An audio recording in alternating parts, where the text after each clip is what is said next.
बिस्मिल्लाहिर्रहमानिर्रहीम, अस्सलाम वालेकुम। सिर्फ और सिर्फ इस वीडियो पर अब बात हो रही है। पूरे मुल्क में सोशल और डिजिटल मीडिया पर यह वीडियो ट्रेंड कर रही है, हर कोई इसकी बात कर रहा है। इस्लामाबाद लाल मस्जिद से यह वीडियो सामने आई है और इसमें नजर आ रहा है कि मुफ्ती अब्दुल कवी वहां पर अंदर हॉल में बैठे हैं और अचानक मौलाना अब्दुल अजीज वहां पर पहुंचते हैं और बंदूक उठाई हुई है और जाकर मुफ्ती अब्दुल कवी को कहते हैं यहां से निकल जाओ, तुम्हें कोड़े मरवाने चाहिए, आइंदा नजर आए तो तुम्हें कोड़े मारूंगा, कोड़े मरवाऊंगा। और मुफ्ती अब्दुल कवी जान बचाकर वहां से निकलते हैं। उनके हाथ में चाय या कोई मशरूब वो पी रहे थे वहां पर, इतना भी मौका नहीं मिला उसको खत्म कर लेते। वहां से वो बाकायदा भागे हैं, निकले हैं और पहले तो उन्होंने जूतियां छोड़ दी और फिर वापस आए, कहते जी मेरी चप्पल रह गई, मेरे जूते रह गए हैं। फिर वो अंदर आए, उन्होंने कहा खबरदार, ये तुम बदमाश हो, तुम कहते हो मैंने पता नहीं क्या क्या कर रखा है, क्या क्या शादियां कर रखी हैं, निकल जाओ यहां से। ये सुनिए और देखिए कि हुआ क्या है। ये लाल मस्जिद इस्लामाबाद की मशहूर मस्जिद, आप जानते हैं वहां पर एक दौर में ऑपरेशन भी हो चुका और कई दफ़ा इंतज़ामिया और लाल मस्जिद के दरमियान कशीदगी आए दिन होती है। एक दफ़ा फिर अब इस्लामाबाद में ये मशहूर लाल मस्जिद एक दफ़ा फिर एक और वीडियो के हवाले से ट्रेंड में है। लोग ये कह रहे हैं कि अभी भी वहां पर क्लाशनकोफ है। ये देखिए, ये मुफ्ती कवी है, अल्लाह अकबर, ये आ गए, कह रहे किसने बुलाया आपको, निकल। जो कोई इस बदमाश के साथ बैठा उसका मैं इलाज करूंगा।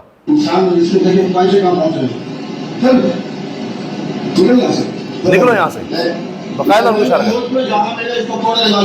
कह रहे हैं ये इसको जहां मिले इसको कोड़े मरवाए जाएं, ये बदमाश है। ये खुद कहता है मैंने बहुत सारी शादियां की हैं और साथ ही मुफ्ती कवी की बात आती है मेरी जूतियां वहां पड़ी हैं। जल्दी जल्दी निकलो यहाँ से। ये देखिए मुफ्ती कवी ये दोबारा जाएंगे वापस। ये देखिए,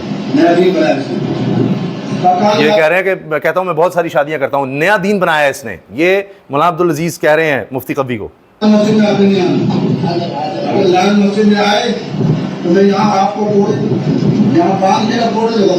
ये देखिए हाथ में कोई जूस वगैरह किसी ने बुला के पिलाया होगा, जो भी कह रहे हैं यहाँ तुम्हारा नजर आए तो मैं कोड़े मरवाऊंगा तुम्हें, यहाँ से निकल जाओ यहाँ से, कि जी मैंने बहुत सारी शादियां की, नया दिन बना दिया, तुम बदमाश हो, कोड़े मारने चाहिए तुम्हें, खबरदार यहाँ पर कभी नजर भी आए। मुफ्ती कवी सिर्फ इतना कह रहे हैं हाजिर जनाब, हाजिर हाजिर, कह रहे हैं निकलो यहाँ से, निकलो यहाँ से। ये है जी वीडियो, बाहर तक देख रहे हैं कि दोबारा तो नहीं आ रहा, बाहर तक ऐसे लग रहा है कि कह रहे हैं जी बिल्कुल हाथे से भी निकल जाए, ये हाल है। अब उलमा ये समझते हैं कि मुफ्ती अब्दुल कवी उनकी बदनामी का बायस बन रहे हैं, नई नई बातें करते हैं, अजीब अजीब बातें करते हैं निकाह के हवाले से, शादियों के हवाले से। तो ये देखिए उनके पीछे पीछे जा रहे हैं, ये उनके शागिर्द मौलाना अब्दुल अजीज़ के, और वो पीछे जा रहे हैं। अब मसला क्या है? मसला ये है कि मुफ्ती अब्दुल कवी कुछ ऐसी बातें करते हैं, बल्कि बहुत सी ऐसी बातें करते हैं। अभी हाल ही में उन्होंने अल्कोहल के हवाले से बात की कि जी अगर वो नशा करे तो हराम है, वरना वो हराम नहीं है। और उनसे कोई सवाल पूछ रहा है कि जी यानी एक दो पैक लगा लूँ मुझे नशा नहीं हो रहा, तो कोई नहीं। कहते हैं हाँ देखिए मैं तो बात कर रहा हूँ, मुख्तलिफ इलाकों में मुख्तलिफ लोग पता नहीं गन्ने का मशरूब भी पीते हैं, लस्सी से भी नशा हो जाता है, ये है वो है, पान से भी, और जो ये पान होता है इस तरह से जो इस्तेमाल किया जाता है जिससे नशा हो, यानी जिसको तंबाकू वाला पान कहते हैं, मुझे जहन से निकल रहा था कि तंबाकू वाला पान, मैंने वो लिया, उससे मुझे नशा हो गया और ये तो हो जाता है। फिर इसी तरह से कहते हैं जी ये निस्वार क्या फिर हराम नहीं है, नशा तो उसमें भी है, इस तरह की बातें करते हैं। तो फिर उलमा इनसे शदीद इख्तलाफ भी करते हैं, कहते हैं इसको आलिम ना कहो, इसको मुफ्ती भी ना कहो, ये इस तरह की बात करता है। एक वक्त में ये शायद रूहल कमेटी में थे और उलमा की मीटिंग बॉडीज़ में थे, निकाल दिया, सब ने निकाल दिया, इनके अपने इनको डिसोन करते रहे हैं। मगर अभी ये मुनाजरे करते हैं, दीगर बातें करते हैं। तो यहाँ पर आप जब लाल मस्जिद में गए हैं तो वही बात कि कई उलमा, मुझे याद है एक प्रोग्राम मैंने इनको लिया और मुफ्ती हनीफ कुरैशी साहब को, मुफ्ती हनीफ कुरैशी साहब ने कहा कि मेरे सामने तुम होते मैं तुम्हारे मुंह पे थूक देता, तुम इतने गलत आदमी हो, तुम इतने गलीज आदमी हो, तुम इस तरह की गुफ्तगू करते हो, तुम दीन को ख़राब कर रहे हो और तुम इस तरह के आदमी हो, इस तरह के आदमी से मैं बात नहीं करना चाहता, मैं साथ नहीं बैठना चाहता। अब यहाँ भी वो इसी तरह की सूरत हाल में नज़र आई है।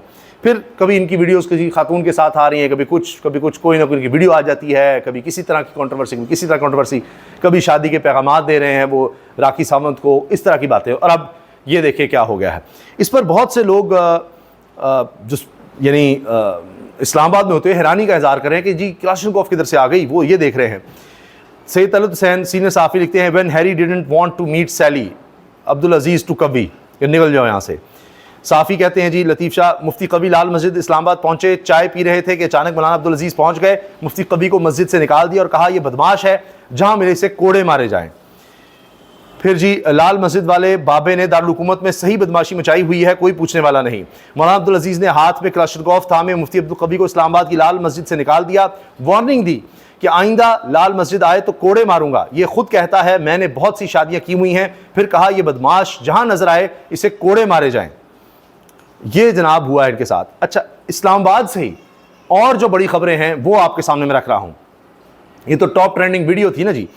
ब्रेकिंग न्यूज जो इस्लामाबाद से आई वो ये थी कि जस्टिस बाबर सत्तार के बाद जस्टिस सरदार इजाज इसहाक खान का तौहीन अदालत केस में अबूरी ऑर्डर भी इस्लामाबाद हाई कोर्ट में ट्रांसफर होकर आने वाले 2 जजेस के बेंच ने मुअत्तल करके तौहीन अदालत केस की कार्रवाई आगे बढ़ाने से रोक दिया।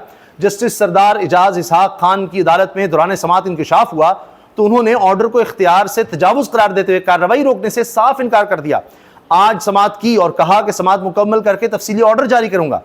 अब हो ये रहा है कि जो आज़ाद मंच आइन कानून के साथ खड़े होने वाले जजेस हैं इस्लामाबाद हाई कोर्ट के, जिनको काबू करने के लिए 26वीं आईनी तरमीम लाई गई, बाहर से जजेस लाकर यहाँ पर लगाया गया इस्लामाबाद हाई कोर्ट में कि इनको दबाना है और इनके पास कोई ऐसा केस नहीं लगाना जहाँ कोई ऐसा फैसला आ जाए जो हुकूमत नहीं चाहती, कोई ऐसा इंसाफ हो जाए जो हुकूमत नहीं चाहती। तो लिहाजा फिर चीफ जस्टिस भी बाहर से लाए गए हैं, डोगर साहब, उनको भी यहाँ पर लगाया गया। अब अगर किसी केस में अहकाम देते हैं, हुक्म देते हैं, तो होता यह है कि जो पसंद नहीं आता हुकूमत को, कोई नया केस या उसके खिलाफ अपील नहीं आती। जो बाहर से लाए गए जजेस हैं उनके सामने दौरान समाअत ही उस ऑर्डर को कह दिया जाता है कि नहीं नहीं ये ऑर्डर नहीं है, तौहीन अदालत का ऑर्डर जी खत्म कर दें। ये हाल हो गया है अब हमारी अदालतों का। तो ये बर्बादी हो गई है। मैं आपसे कह रहा था जब 26वीं आईनी तरमीम आई थी ये होगा, और अभी देखिएगा ये बुनियादें हिला देगा, हिला चुका है। बल्कि हमारी रियासत की, इंसाफ की, सुप्रीम कोर्ट की, कानून की, अदालतों की खत्म होगी सारी कहानी।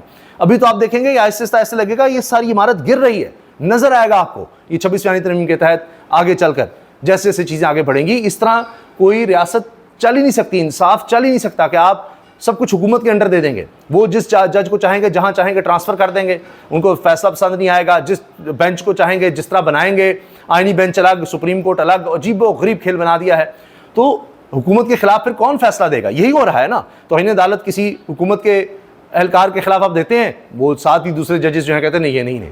सब कुछ जब हुकूमत कंट्रोल में आएगा, ये एब्सोल्यूट पावर जब आ जाएगी फिर तबाही हो जाती है, और ये तारीख इस चीज़ की गवाह है। डिवीजन बेंच का सिंगल बेंच की अबूरी ऑर्डर के खिलाफ इंट्रा कोर्ट पर सस्पेंशन का ऑर्डर जारी करना एग्रीजियस एक्सेस ऑफ अथॉरिटी है, यानी जिसकी कोई मिसाल नहीं, तबाहकुन अथॉरिटी से तजावुज करना। डिवीजन बेंच का ऑर्डर अपने सीनियर साथी जज की अथॉरिटी के खिलाफ है। साइलिन का इस अदालत पर इतिमाद खत्म करने के मुतरादिफ है। ऑर्डर्स पर कोई अमल दरामद क्यों करेगा जब मालूम होगा कि जिस लम्हे तौहीन अदालत का शो कॉज नोटिस जारी किया जाएगा, इंट्रा कोर्ट अपील दायर की जाएगी और डिवीजन बेंच ऑर्डर मुअत्तल कर देगा। जस्टिस सरदार इजाज खान ने कहा कि ये तो तबाही है, किसी ऑर्डर को मानने की जरूरत ही नहीं है, उनको पता है कि हमारे खिलाफ कुछ हो ही नहीं सकता, ऐसी की तैसी जजों की। जब हाईकोर्ट के जज का हाल है तो बाकी तो आप छोड़ ही दीजिए। बड़ी खबर, जस्टिस सरदार इजाज इसहाक खान ने डिवीजन बेंच के ऑर्डर पर दौरान समाअत रिमार्क्स दिए हैं कि द ग्लव्स आर ऑफ। अब जनाब हाथों से दस्ताने उतर चुके हैं, अब सब निज़ाम नंगा होकर सामने आ गया है। अब जो साफ पता लग गया है कि कौन कहां खड़ा है। इसका मतलब है कि फरीक अब तैयार हैं और लड़ाई में शिद्दत आ चुकी है। ग्लव्स आर ऑफ जी, ये जजेस कह रहे हैं। अब एक बात वाज़ेह कर दूं कि मुझे अगर अकेले अदालत में बैठकर यह दिखावा करना पड़ा कि सामने लोग मौजूद हैं और कार्रवाई चल रही है, तो फिर भी मैं इस केस में ऑर्डर जारी करूंगा कि चीफ जस्टिस के पास तौहीन अदालत केस ट्रांसफर करने का इख्तियार है या नहीं। जस्टिस सरदार इजाज इसहाक खान के रिमार्क्स, डट गए हैं जी जज। ये होता है आज़ाद आइन कानून के साथ, अखलाक के साथ, ज़मीर के साथ खड़े होने वाला जज। दीगर जो जजेस हैं, जब आप अंदर से मजबूत होते हैं तो आप डट जाते हैं, आप बेखौफ हो जाते हैं, डरते नहीं। ये वो जज हैं जो खत लिखने वाले हैं। उन जजेस में हैं जिनके घरों में कैमरे लगाए गए, जिनके रिश्तेदारों को टॉर्चर किया गया कि जी आपने फैसला नहीं, वो नहीं देना। देखिए आज भी ये लोग खत लिख रहे हैं कि जी उम्मीद है तारीख में याद रखा जाएगा कि जब सब कुछ तबाह हो रहा था तो हम आइन कानून अखलाकियात के साथ खड़े थे। ये सुप्रीम कोर्ट को कहा जा रहा है, वहां जजेस को भेजा जा रहा है खत। हैरान कुन है, गैर मामूली है। फिर ब्रेकिंग न्यूज, जस्टिस सरदार एजाज खान ने गैर मामूली रिमार्क्स दिए कि डिवीजन बेंच ने तौहीन अदालत केस चलाने वाली इस कोर्ट का मौक़िफ़ सुने बगैर ही यकतरफा एक्स पार्टी यानी सुने बगैर फैसला ये हो ही नहीं सकता, कानून के खिलाफ है, ऑर्डर जारी कर दिया। इन्होंने सिर्फ अपील कुनिंदा को सुना और समझ लिया कि मैं गलत हूं और मुझे कानून आता ही नहीं है। यह हाल है जी। फिर डिवीजन बेंच के ऑर्डर में इबहाम है, वजाहत तक शो कॉज नोटिस पर कार्रवाई आगे ना बढ़ाई जाए। यह तासुर जाएगा कि इस्लामाबाद हाई कोर्ट के जजेस के दरमियान तनाज़ा है। अदालती मुआविन फैसल सिद्दीकी, जजेस में तनाज़ा है, मैं क्यों दिखावा करूं कि कोई तनाज़ा नहीं। जस्टिस सरदार एजाज खान, उन्होंने कहा है तनाज़ा, मैं क्यों इसका इजहार करूं, ये तो हो रहा है।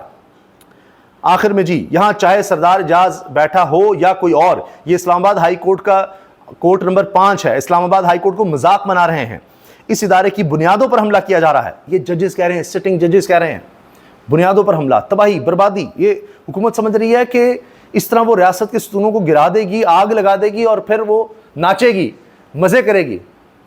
सुंजिया हुंडन गलियां बिच मिर्जा यार फिर कोई रोकने वाले, को टोकने वाले नहीं, नहीं नहीं, कुछ बचेगा नहीं तो आप कहां से करेंगे। रियासत को ही आप हिला के रख रहे हैं, जहां इंसाफ ही नहीं होगा, कानून नहीं होगा, आइन नहीं होगा, क्योस ही होगा, क्योस। मैं तसव्वुर भी नहीं कर सकता था कि मेरी अदालत के साथ भी ये सब कुछ हो सकता है। मैं चीफ जस्टिस के तौहीन अदालत केस ट्रांसफर के इख्तियार पर फैसला लिखूंगा। जस्टिस सरदार एजाज खान के गैर मामूली रिमार्क्स, ये अकेले नहीं है, दीगर जजेस भी एक बात कर रहे हैं। फिर जी, एक और खबर, हुकूमत के लिए एक और झटका। आज जुम्मे के दिन पीटीआई का बानी चेयरमैन की रिहाई के लिए दोबारा तहरीक चलाने का फैसला, ये फैसला कर लिया गया है कि अब इमरान खान की रिहाई के लिए दोबारा तहरीक चलाई जाएगी। ये देखिए, मैं आपसे कह रहा था कि चीज़ें इस तरफ बढ़ रही हैं और मरकजी क़यादत और सियासी कमेटी की मंजूरी के बाद लाहे अमल का ऐलान किया जाएगा। पीटीआई ज़राए ये बता रहे हैं। पेशावर से खबर है, ये खैबर पख्तूनख्वा से एक दफ़ा कि वहीं से ये बात तो चल रही है, फिर तहरीक चलाने का फैसला कर लिया गया है। और पेशावर में चारों सूबों गिलगित बल्तिस्तान और आज़ाद जम्मू कश्मीर के सदर और जनरल सेक्रेटरीज का इजलास हुआ, जहाँ एहतजाजी तहरीक चलाने पर इत्तेफाक किया गया। सब ने कहा है कि जी बिल्कुल चलानी चाहिए तहरीक, सब इस पर मुत्तफिक हैं। मरकजी क़यादत और सियासी कमेटी की मंजूरी के बाद लाहे अमल का ऐलान किया जाएगा। आखिर में ये भी सुन लीजिए, यह भी एक ब्रेकिंग न्यूज़ है। मखसूस नशिस्तों की नजर सानी दरखास्तों के केस में सुन्नी इत्तेहाद कौंसिल ने अक्सरियती फैसला लिखने वाले जस्टिस मंसूर अली शाह समेत 5 फैसला देने वाले जजेस को शामिल करके चीफ जस्टिस याहिया अफरीदी की सरबराही में बेंच तश्कील देने की इस्तदा की है। 26वीं तरमीम की आइनी हैसियत के तयन तक मखसूस नशिस्तों के केस का फैसला ना करने की भी इस्तदा की गई है। अहम तरीन केस होने की वजह से अदालती कार्रवाई बराह रास्त दिखाने की भी इस्तदा की गई है। यह है जनाब सूरत हाल कि जस्टिस मंसूर अली शाह की भी एंट्री होनी चाहिए और सिर्फ ये नहीं, चीफ जस्टिस याहिया अफरीदी की सरबराही में बेंच तश्कील दिया जाए। ये अब नजर सानी दरखास्तों में सुन्नी इत्तेहाद कौंसिल भी मैदान में आ गई है। तो मैंने आपसे अर्ज़ किया ना कि अभी तो मैदान सजा हुआ है। हुकूमत ये समझ रही थी कि अब बड़े उनके लिए रिलैक्स के दिन आ गए हैं, आराम से गुजारेंगे वक्त। नहीं नहीं नहीं, मुकाबला हो रहा है, मुज़ाहमत हो रही है। अल्लाह हाफ़िज़।